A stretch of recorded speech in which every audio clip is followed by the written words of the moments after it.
Oh, ooh. Oh my God! He kicked him that hard to the ground that wow. It's like he's carving out space. Yeah. Oh my God. Go! Wow. What's good, YouTube? It's your boy Vontae, the day portion of Mugen Eclipse. And it's me, Mr. Twitchy, the night portion of Mugen Eclipse, here on the same day that it releases again, because we finally got our act together for Hell's Paradise Episode 2. First off, I'll just say, going into this series, like I said in the last reaction, I was completely blind to the series. I didn't know anything other than the main character's hair. That's it, you know. But other than that, yeah, I really liked the first episode, like the opening, like the ending. I love the color palette. The plot, the concept is really unique. I feel it's simple but unique at the same time. It's like a mix of different things. You have the shinobi stuff. Is very what era is this? Is it like the Edo? The Edo, yeah. Okay, so we're in this kind of time period, and I like that traditional type of like old school Japanese stuff, so that's pretty good. But yeah, what happened in the last episode, or first episode? So yeah, so the first episode, we actually get a slew of different execution methods against Gabimaru. He is a former shinobi of a village chief of renowned shinobis, and he went against his father-in-law because he is actually married to the village chief's daughter, and he wanted to live a simple life just like her wishes. Unfortunately, there's no getting out of this. It's kind of like gang style, unfortunately. So we see stabbing via lances. We see oxes trying to pull him apart. And we see him set your heart ablaze, shout out Rengoku, with oil. And all of these methods are unsuccessful. Now, they did mention that he may or may not be immortal. I guess we're kind of on the fence of that, or at least I'll speak for myself, that we're kind of on the fence of whether or not he is immortal, or if he's using techniques that he learned as a shinobi in order to defend himself. Now, while all of this is going on, we do also see Yamada Sagiri. She is a member of an executioner clan that works for the shogunate, and she offers him a proposal. I have been looking across the land for criminals for a potential pardon, and this pardon does involve going to an island that was recently discovered, where the pool of immortality, or the elixir of life, was found, and the shogun wants it. Did I miss anything? Not really. No, not at all. Okay. Other than aesthetic blaze, I like the name of that. Yes. I like the look of that. It's fire, pun intended, no pun intended. Take it how you want. And like you said, whether he actually is immortal because of the, like elixir, or if he just has some kind of technique, or why is he resistant? We'll see. Obviously, we'll learn more about that, but I find it pretty interesting and ironic because he's going to an island to get this thing, and he's somebody that already has it. So it's kind of like, if anything, he's the perfect person to go there because, yes. you got it. I did remember one more thing. I just had a little mini theory that the reason why his parents were killed and he was sort of pseudo-adopted by the village chief elder is because he was already immortal as a baby, and the village chief elder wanted to capitalize on that. Right. That was the only other thought I had. I ain't got nothing else on my end either. All right, so without any further ado, guys, let's get into the newest episode of Hell's Paradise for Season 1, that being Episode 2, right about now. Another series where motorcycles does not fit in. Definitely not. Oh, is this kind of like a Kanebashi? I like the little OCs, fits the scene really well. Ooh, that was a clean cut. I thought they said it was difficult to kill people. Well, they're the executioner clan, though. Whoa, he bows down. Wow, wow. There is that thing about being beheaded. You can still talk for a certain amount of seconds. I forgot the person's name, but I heard of that. I think it was some French guillotine. And I heard it was like a scientist. Her goal was to duplicate that. Is this the first time of her doing it? Yeah, this is not going to go well. Oh, yeah. Oh, my God. Never mind. Blatant sexism. Oh. Wow. Oh. I think I even mentioned this last episode. I was like, yeah, seems like we're going to get some backstory of her and her clan. Alright, so that's confirmed 2 on screen. Yep. Oh yeah, that's what she told Gabimaru. How heavy is the blade you wield? Okay. Okay, and I've edited this OP, so I've listened to this multiple times. This is a banger now. I'm not gonna lie.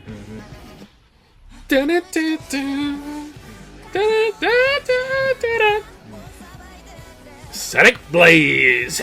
But yeah, this beheading stuff, man. I seen a story of a scientist.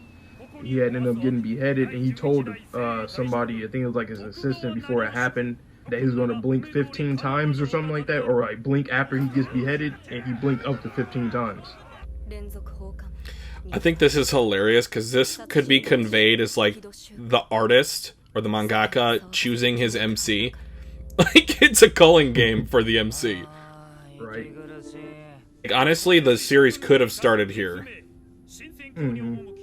Oh yeah, I see what you mean. Yeah. Because usually shows will start like this.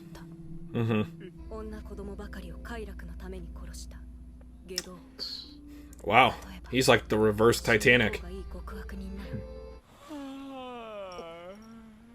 Disrespectful. Who's the old boy right there with the scars on his eyes? He looks blind. Fujitora. Oh! Wow. Ugh. You see that guy with the tattoos in the front? He had like tattoos all over his body. I missed it. Yep. No. Oh yeah, yep. Looks like a Yakuza.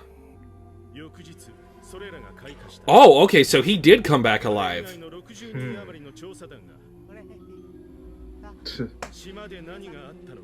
I bet the mangaka was really practicing drawing people with flowers while he was in school. He said, you know what? There's gonna be something in the series I make one day. Horikoshi's like, I love hands. This guy's like, I love flowers.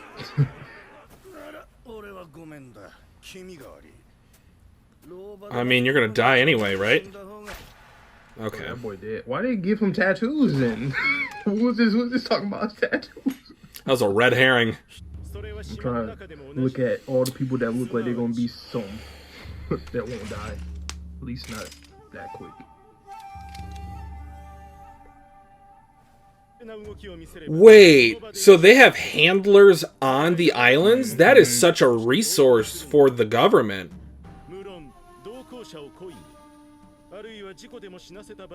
That's so unfair. That's an interesting concept, though. The boat's not big enough. So, yeah.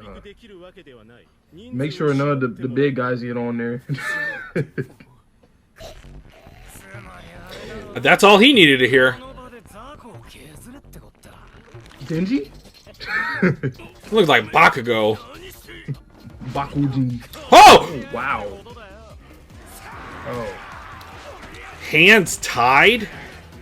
Oh my. Using the hell out of my legs. Oh. You already could pick up a rock like that guy. So what's the number? How many candidates are there? Oh! Ah! Gouging out eyes and everything. Red seals.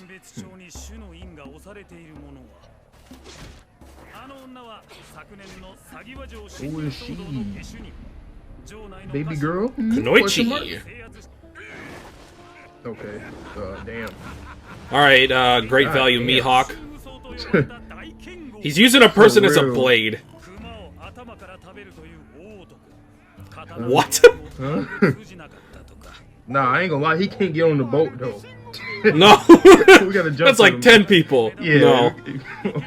You cannot get on that. No, he big as hell. Nah. Is he concealing his presence, or is it like Conqueror's hockey? No, if I was like a normal person, I'd be mad getting jumped. If I'm a bigger person, I can understand. I try to get jumped. I mean, I'm 6'1", but that guy's like 8'8". All these executioners look clean too, even though we haven't really seen all of them like formally yet. All right, Byakuya. Renji Byakuya. Don't ever say that. I get it, but don't say that again, alright? My bad. My bad.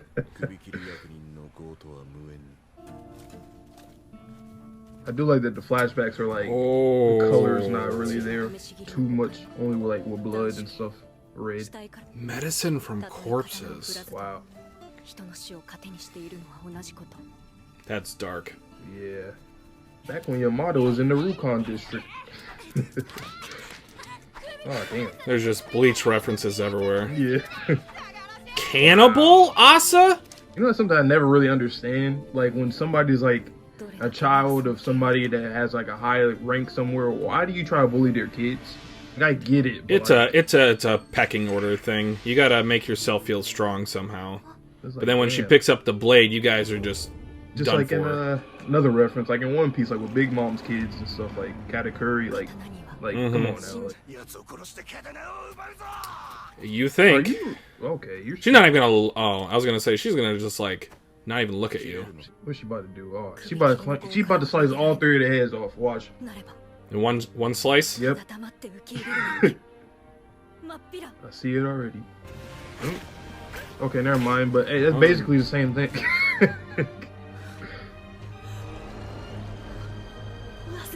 That might be a thumbnail. Yeah. Okay, Thors. He said that? Right. That was really a Thors and Thorfinn moment right there. I think he was concealing his presence. Yeah.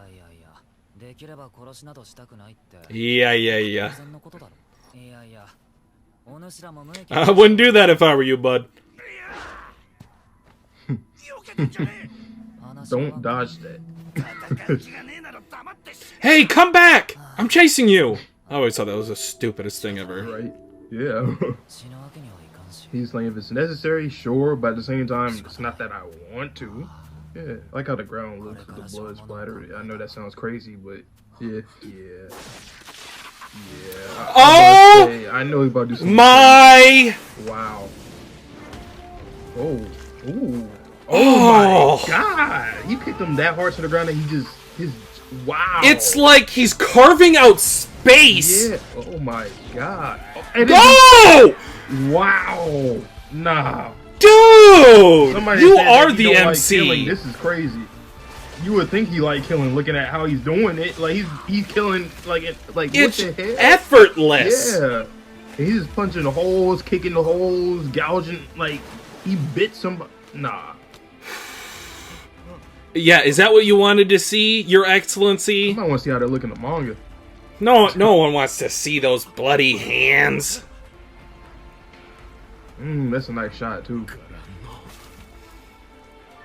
Bimaru.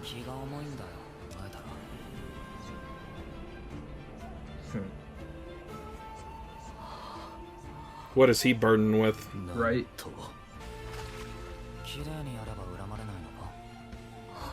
That's what I was gonna talk about that. Like, he's like, yo, I said what I said about killing in general. I don't want to do this. Just because it looks a certain way don't mean nothing. Oh, that is clean. Yeah, that is really clean. That's another good shot too. And the tears just from the one eye. Oh, I love it. We got Minato in the background. That wasn't part of the deal. You guys are just like, you make it up as you go. That female that was on the ground, did you see her? She looked like a concubine. I didn't see. No, she's not from there. The killing prayer. Wow. Her. Oh, okay. Oh, damn. Cannibal courtesan? Oh, never mind. You can have that. That looks like a JJK character that I'm not supposed to know about. 10, alright, 10. Okay. Alright, so 20 people on the boat. They look clean.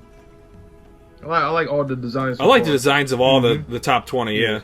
Can't wait to see like all their personalities and stuff too, though. We kind of already got the... It's also going to be interesting that, like, are we going to see infighting? Or are they going to be cooperative? Because just because they're criminals doesn't mean that they're unwilling to work with one another. Right. It's gonna, or at least until the end. Some of them are going to be a real snake throughout the whole thing. With the dynamic of if your handler dies, you can't return. That's another thing, too. What are they going to do if one of them is killed, like, early on? Are they going to continue to fight, or are they just going to go rogue? Right. That's another thing. Do you think this whole series is going to just be at Hell's Paradise? Like, at that island? Oh, yeah, for sure. Damn. For sure. It's going to be a journey, then. Like, the last chapter episode will be probably Gabimaru coming back. Yeah. We're going to explore most of that island. Oh, that's an interesting point. Is there more than one pool of immortality? I definitely think there's more elixirs of some other kinds in there. Oh, for maybe like different superpowers, maybe like strength or I don't know, the different reality stones. Yep. All right, that is it. That was nice. I like that. That boy Gabimaru. I mean, he said, "Hey, yo, not all of us here want to kill. I mean, yeah, there's people that love to do that. I don't really like doing that." And then they're looking at him killing. They're like, "Yo, he's doing this so brutally." I'm like, it doesn't mean that he likes it. He's a shinobi. It's effective. And that's just, and he was also seemed like he was kind of proving a point too, in a way, by doing that. So I did like that a lot. And obviously, especially early on in the episode with Yamada, just seeing her flashback, seemed like we're going to probably dive more into that as well. It's a thing that I like to see in trope. Well, it's a good trope that I like to see. I don't really get tired of. And I mentioned in the episode how, like, certain series where you have these people that look at, like, your family based off of what they do, and they even bully the kids or whatever, and, like, the kids are throwing rocks at her and whatnot, and then she just kind of has to grow up with, being the daughter of a quote-unquote cannibalistic clan, I guess you can say, because that's kind of what they were trying to get at, like, oh yeah, they're crazy, they do a lot of this stuff and whatnot. But I'm still interested to see more of that, and also seeing her connection with Gabimaru, because it seemed like they both kind of been through the same thing when it comes to killing people, executing, killing, however you put it. My favorite aspect is I can already tell that this is very similar to the themes for Vinland Saga, which Bantai and I are also watching on the channel. It's how it relates to death and your viewpoint on taking a lives, plural, and how that affects your mentality of how do you live the rest of your life. Because once you kill one person, it's a very slippery slope to where you continue to kill. And with an executioner's point of view and their emotional journey, for lack of a better term, I like it that she noticed from an early age, even when she was a child, that her clan, it only prospers because of death of humans. Yeah. And for her to feel the weight of each of those lives on her blade each time that she swings it, that's powerful symbolism. Yeah. Damn.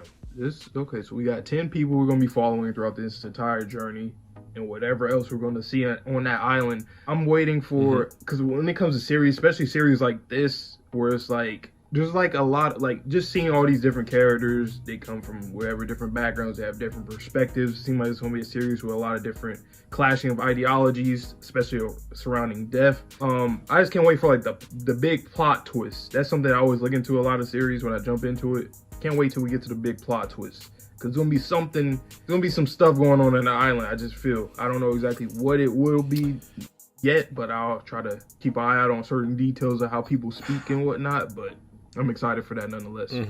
The only thought that I had when you said that was potentially the elixir of life cannot be removed from the island and still function as it should on the island. So if the pool of immortality is on the island and the elixir of life is a result of drinking from that pool of immortality, who has been there for millennia?